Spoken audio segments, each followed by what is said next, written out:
दोस्तों आज आपको एक असली किस्सा सुनाते हैं। रूसी Modi chairman of Tata steel Jamshedpur के फुटबॉल मैदान में टाटा स्टील के कर्मचारियों के साथ साप्ताहिक बैठक कर रहे थे। एक वर्कर ने एक मुद्दा उठाया कि वर्कर्स के लिए जो शौचालय थे उनकी गुणवत्ता और स्वच्छता बहुत खराब है, जबकि एग्जीक्यूटिव शौचालयों की गुणवत्ता और स्वच्छता हमेशा बहुत अच्छी होती है। तो रूसी ने अपने टॉप एग्जीक्यूटिव से पूछा कि इस समस्या को हल करने के लिए उन्हें कितना समय तय करना चाहिए। टॉप एग्जीक्यूटिव ने कहा 1 महीना सर। रूसी ने कहा मैं इसे 1 दिन में करना चाहता हूँ। सेंड मी अ कारपेंटर। अगले दिन जब कारपेंटर आया तो उन्होंने उसे दोनों शौचालयों के साइन बोर्ड्स को अदली बदली करने का आदेश दिया। वर्कर शौचालय के दरवाजे पर एग्जीक्यूटिव का बोर्ड लगवा दिया और एग्जीक्यूटिव शौचालय के दरवाजे पर वर्कर का बोर्ड। फिर रूसी ने उन बोर्ड्स को हर दूसरे दिन फिर से अदली बदली करने का निर्देश दिया। दोनों शौचालयों की गुणवत्ता और स्वच्छता 3 दिनों में एक समान हो गई। है ना मजेदार किस्सा। अब इस कहानी से हम जो सिखाने की कोशिश कर रहे हैं उसके लिए आप एक प्रश्न का जवाब दीजिए। अपने स्कूल डेज में क्या कभी आप अपनी क्लास के मॉनिटर बने थे? क्या कभी ऐसा हुआ था कि टीचर ने किसी बच्चे को कुछ दिन के लिए मॉनिटर बनाया और फिर किसी और को बना दिया क्योंकि पहला वाला अच्छे से क्लास को कंट्रोल नहीं कर रहा था? होता है ना स्कूल में ऐसा। तो ऐसा क्या अलग होता है कुछ लोगों में जो वो अच्छे लीडर्स बन सकते हैं और कुछ लोग नहीं? कभी गौर किया है? हम बताते हैं और इस सुविचार के अंत तक आप कहेंगे अरे ये तो हम भी कर सकते हैं। जी हाँ, इतना आसान है ये। तो सबसे पहले तो अगर आप खुद को विनर की तरह नहीं देखते तो आप एक विनर की तरह परफॉर्म भी नहीं कर सकते। अगर खुद पर शक करते रहेंगे तो कभी खुलकर अपनी पूर्ण क्षमता तक कार्य नहीं कर पाएंगे।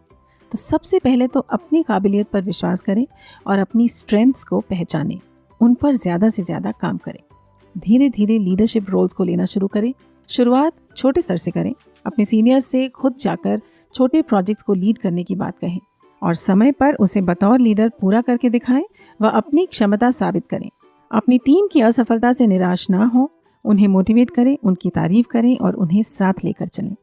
टीम की उपलब्धि का श्रेय टीम को दें और उनकी असफलता का दोष खुद पर लें, क्योंकि आखिर टीम को लीड तो आप ही कर रहे थे। किसी एक टीम मेंबर या ग्रुप का पक्ष ना लें। अपनी प्रॉमिसेस को पूरा करें।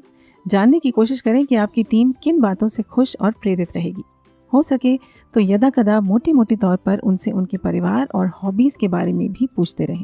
एक और बात जो हमने पिछले वीडियो में उल्लेखित की थी, अगर आपके सामने एक से ज़्यादा सॉल्यूशंस हैं किसी भी प्रॉब्लम को सॉल्व करने के लिए, तो आप में सोच समझ के जल्दी निर्णय लेने की क्षमता का होना भी अत्यंत आवश्यक है।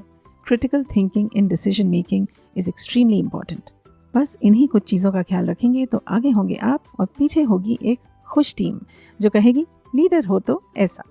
तो ये था लाइफ स्किल्स का चौथा भाग, जहां हमने बात की लीडरशिप की। पसंद आया हो तो कर दीजिएगा लाइक और शेयर। रोज सुबह की प्रेरक व ज्ञानपूर्ण शुरुआत करना चाहते हैं सुविचार परिवार के साथ तो कर लें चैनल को सब्सक्राइब और दबा दें बेल आइकन को भी। जान लेते हैं आज के शब्द, किस्सा, स्टोरी और एनेक्डोट। कर्मचारी वर्कर्स, साप्ताहिक बैठक वीकली मीटिंग, मुद्दा इशू, एग्जीक्यूटिव्स कार्यकारी अधिकारी, शौचालय टॉयलेट, गुणवत्ता और स्वच्छता quality and cleanliness, CLEAN clean बोलते हैं जिसका मतलब होता है साफ, लेकिन सफाई को अंग्रेजी में कहते हैं cleanliness, not cleanliness. Okay. Carpenter बढ़ई। अब इस सेंटेंस को अंग्रेजी में कैसे कहेंगे? उन्होंने बढ़ई को दोनों शौचालयों के साइन बोर्ड्स को अदली बदली करने का आदेश दिया। He ordered the carpenter to interchange the sign boards on the doors to both the toilets. निर्देश, इंस्ट्रक्शन। और एक और वाक्य जिसे आप अंग्रेजी में कैसे कहेंगे? अगर खुद पर शक करते रहेंगे तो कभी खुलकर अपनी पूर्ण क्षमता तक कार्य नहीं कर पाएंगे। If you keep doubting yourself, you will never be able to perform to your full capability. काबिलियत, ability, स्तर, level, पक्ष लेना, to take sides। बताइए कितने नए शब्द या फ्रेजेस सीखे आपने? लिख दीजिए उन्हें कमेंट्स में या बेहतर है अपने नोट्स में, जिसे अच्छे से याद हो जाए और आप उन्हें समय समय पर रिवाइज कर सकें। तो हम आपसे मिलते हैं परसों। तब तक स्वस्थ रहें, मस्त रहें, सुविचार को सुनते रहें and have a great day.